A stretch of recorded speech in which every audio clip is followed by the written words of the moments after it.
দর্শক, ঢাকা মেলে Facebook live থেকে স্বাগত জানাচ্ছি। আপনারা হয়তো দেখতে পাচ্ছেন যে আসলে কিছু মানুষ বাসা পরিবর্তন করছে, তবে এটা স্বাভাবিক বিষয় যে আসলে এই সময়টা অর্থাৎ মাসের আজকে 11 তারিখ, এই সময় আসলে কেউ বাসা পরিবর্তন করার কথা না, এবং সেটি এই দিনের আলো নিভে যাওয়ার পরেও নয়। তবে আসলে এই যে পরিবারগুলোকে আপনারা এই মুহূর্তে দেখছেন যে রাজধানীর মোহাম্মদপুর থেকে বাসা পরিবর্তন করছেন, তারা কিন্তু আসলে একেবারে খুব বিপদে পড়েই বাসা পরিবর্তন করতে হচ্ছে, এবং এখানে শতাধিক পরিবার তাদের বাসা পরিবর্তন করতে এই মুহূর্তে বাধ্য হচ্ছেন।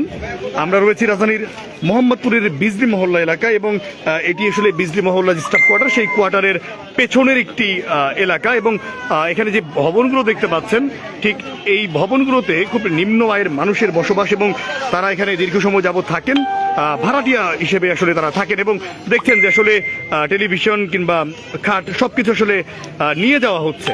তো এবং বিপুল সংখ্যক মানুষ এখানে জড়ো হয়ে আছেন। আমরা একটু জানতে চাইবো তাদের কাছে আসলে তারা এখানে হুট করে কেন আসলে বাসা পরিবর্তন করতে চাচ্ছেন, আসলে বাসা পরিবর্তন করার কারণটা কি এই সময়টায়? বাসা পরিবর্তন কারণ আমরাও জানি না, সত্যি কথা বলতে কি আমার করে কিছু বলে নাই, আর আমরাও বলতে পারতেছি না। আমরা বাড়িওয়ালার কাছ থেকে ভাড়া নিচ্ছি, বাড়িওয়ালি ভাড়া নিচ্ছে, এই পর্যন্ত এইটুকু আমরা জানি। আজকে সঠিক খবরটা আজকে জানতে পারছি যে তারা আইসা 12টা বাজে তারা আইসা বলছে, বাসা বৈশালের লোক তারা আইসা বলছে যে আপনার যার যার মাল সাবান আছে আপনারা এর ভিতরে মাল সাবান 5টার ভিতরে সরাই ফেলেন। আমরা কি করতে পারি আমরা নিজেরও বলতে পারি না।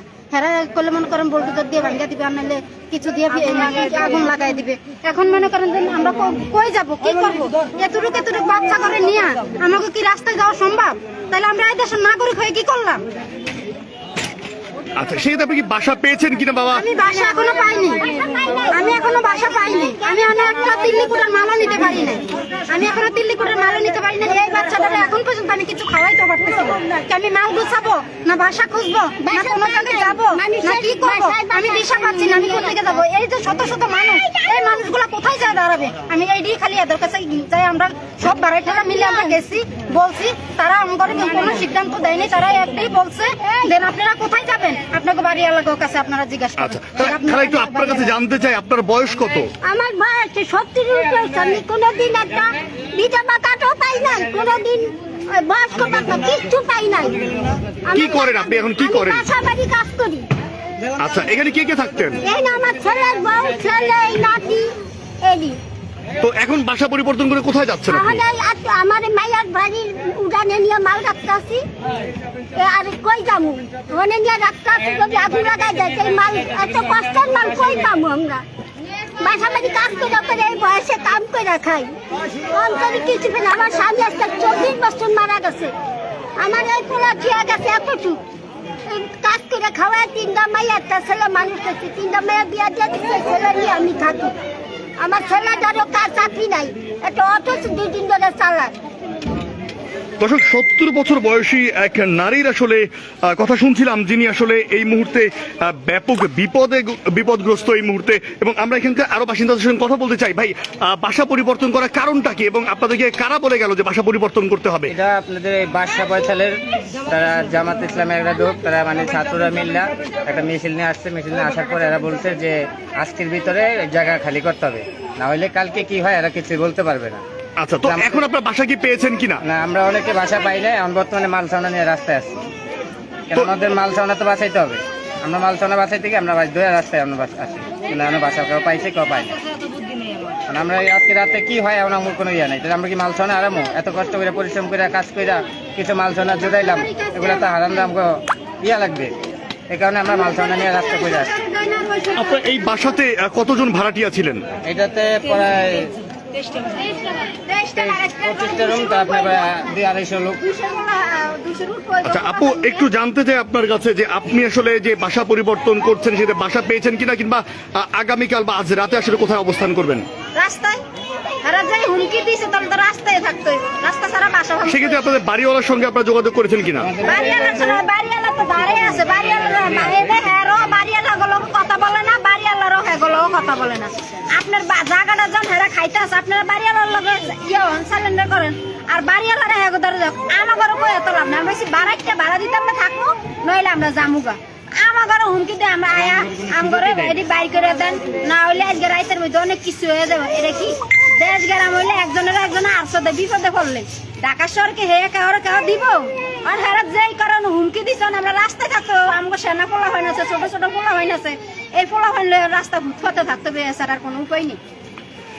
দর্শক আসলে বিপুল সংখ্যক মানুষের বসবাস এই জায়গাটিতে, শতাধিক পরিবার এখানে ছিলেন এবং সেই শতাধিক পরিবারে আসলে সহস্রাধিক মানুষের বসবাস এবং প্রত্যেককেই কিন্তু আজকে এই রাতের মধ্যে বাসা পরিবর্তন করতে হচ্ছে। তবে অনেকেই বাসা পাননি বলে আসলে জানিয়েছেন। আমি যদি একটু পরিষ্কারভাবে বলতে চাই যে আসলে এখানে জমি সংক্রান্ত যে মালিকানার রোশানল, সেই রোশানলে পড়তে হয়েছে এই এলাকার ঠিক আমার বাঁদিকে যে অংশটি দেখতে পাচ্ছেন এই অংশের মোট 9টি ভবনকে, এবং এর মধ্যে একটি ভবনে 20টি পরিবার, একটি ভবনে দুটি ভবনে 52টি, আরেকটি ভবনে 24টি, আরেকটি ভবনে 34, একটি ভবনে 23টি এবং আরও একটি ভবনে 12টি পরিবারের আসলে বসবাস ছিল এবং সর্বমোট শতাধিক পরিবারের বসবাস। এবং আপনারা দেখতে পাচ্ছেন যে যতগুলো ভবন এই জায়গাতে দেখা যাচ্ছে প্রত্যেকটা ভবন থেকেই কিন্তু ভাড়াটিয়ারা চলে যাচ্ছেন এবং এগুলো একতলা দোতলা দৃশ্যমান ভবন হলেও এই জায়গাগুলোতে আসলে বসবাস ছিল খুবই নিম্ন আয়ের মানুষ যারা, তাদের এবং যারা আসলে দিন আনেন দিন খান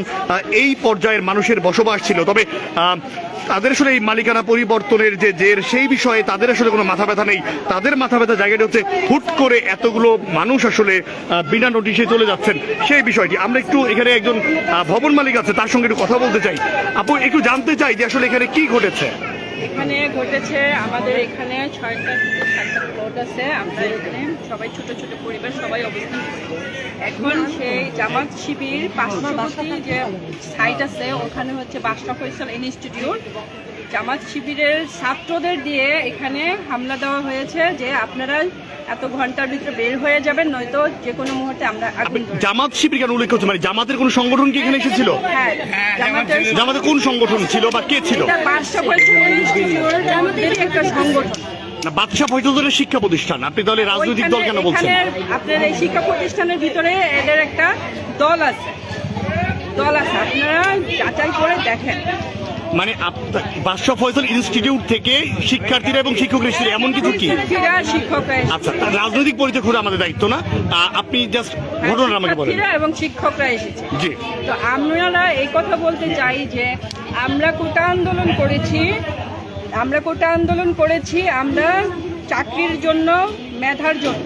আমরা এরকম বাড়িঘর দখলের জন্য কোটা আন্দোলন করি নাই। আমরা এই ছাত্র দিয়ে যে আমাদের হুমকি দিয়ে গেল সেটার একটা প্রতিকার চাই। এই ছাত্ররা কেন আসলো তাদের কথা।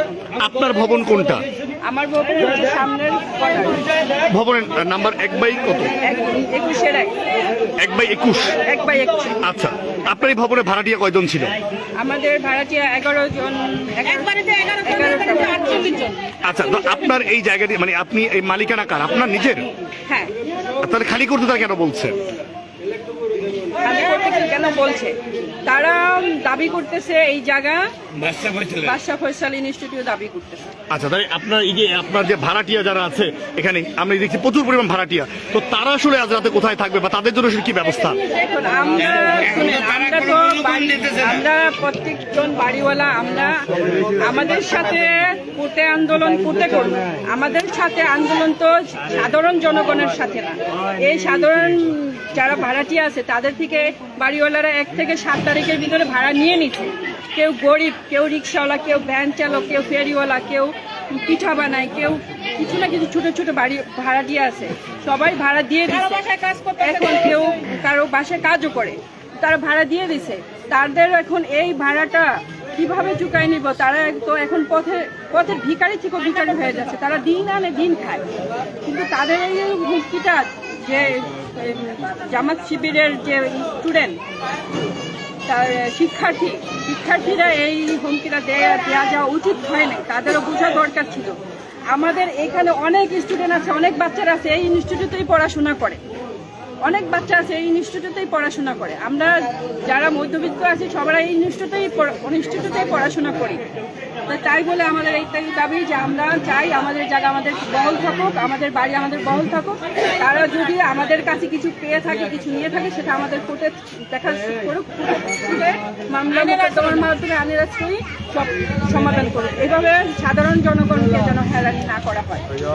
দর্শক, আমরা শুনছিলাম যে এখানকার একজন ভবন মালিক, তিনি আসলে জানাচ্ছিলেন যে এখানকার এখানকার সামগ্রিক পরিবেশ এবং পরিস্থিতি, এবং দেখছেন যে আসলে সরু গলি এবং সেই সরু গলিতে কিন্তু বিপুল সংখ্যক মানুষের অবস্থান, এবং যাদেরকে এখানে দেখা যাচ্ছে তারা এই স্থানীয় যে ভবনগুলো যেগুলো আসলে খালি করতে হচ্ছে এই মুহূর্তে, সেই ভবনেরই আসলে বাসিন্দা। আমরা একটু সামনের দিকে এগিয়ে যেতে চাই, দেখছি আসলে প্রত্যেকেই তার যে জিনিসপত্র নিরাপদ স্থানে সরিয়ে নেওয়ার চেষ্টা করছেন। আমরা এই বিষয়টি সম্পর্কে আরো জানার চেষ্টা করেছিলাম, এবং এখন পর্যন্ত সূত্র মতে আমরা যে তথ্যগুলো পেয়েছি, এখানকার যিনি সাবেক কাউন্সিলর ছিলেন এই ঢাকা উত্তর সিটি কর্পোরেশনের 29 নম্বর ওয়ার্ডের, তার একটি ভবন রয়েছে, এই আপনারা যে ভবনটি দেখতে পাচ্ছেন এটি, তিনি আসলে এই ভবনটি নির্মাণ করেছিলেন এবং মালিকানাও বলেন তার, কিন্তু সেই ভবনটি আসলে অবৈধভাবে নির্মাণ করা হয়েছে এই মর্মে আসলে বাদশা ফয়সাল ইনস্টিটিউট, সেই ইনস্টিটিউটের শিক্ষার্থীরা দাবি করছেন যে আসলে এই পাশের যে জায়গাগুলো এগুলো তার। তবে এই জায়গাটি নিয়ে আসলে এখনো পর্যন্ত আইনি জটিলতা রয়েছে বলে আসলে জানা গেছে। তবে সেই আইনি জটিলতা মালিক পক্ষের মধ্যে, তবে যারা আসলে এই মুহূর্তে ভাড়াটিয়া, যারা এই মুহূর্তে এখানে অবস্থান করছেন, তারা আসলে এই দুই পক্ষের রোষানলে একটি বড় ধরনের বিপদে পড়েছেন, এবং এই রাতের বেলা আকস্মিকভাবে তাদেরকে আসলে ভবন পরিত্যাগ করতে হচ্ছে, এবং রাতে তারা কোথায় থাকবেন এই বিষয়টি নিশ্চিত নয়। এবং আমরা দেখেছি যে 70 বছরের বেশি বয়স্ক মানুষ এখানে আছেন, এখানে শিশু রয়েছেন, নারী রয়েছেন, তাদের থাকার ব্যবস্থা কি হবে, তাদের রাতে খাওয়ার ব্যবস্থা কি হবে, কিংবা আগামীকাল তারা কোথায় থাকবেন এই বিষয়টি আসলে নিশ্চিত নয়। তবে অনেকে চেষ্টা করছেন আশপাশে যারা আত্মীয় রয়েছেন তাদের বাসা বাড়িতে তাদের যে মালামালগুলো রয়েছে সেগুলো নিয়ে যেতে, এবং কেউ চেষ্টা করছেন যে সড়কেই আসলে মালামাল রাখতে। তবে এই আকস্মিক বিপদে পড়ে তারা আসলে বেশি মানে ভয়ার্ত হয়ে পড়েছেন, কারণ তারা এখানে আশঙ্কা করছেন আগামীকাল এখানে যে কোনো ধরনের অপ্রীতিকর ঘটনা ঘটতে পারে। এই জন্য সরকারে যারা রয়েছেন এবং আইন শৃঙ্খলা বাহিনীর সদস্য যারা রয়েছেন তাদের সহযোগিতা চেয়েছেন এখানকার বাসিন্দারা। এই রাজধানীর মোহাম্মদপুরের বিজলি মহল্লা থেকে আমার কাছে এখন পর্যন্ত এই ছিল তথ্য। ধন্যবাদ আমাদের সঙ্গে তখন যুক্ত থাকার জন্য।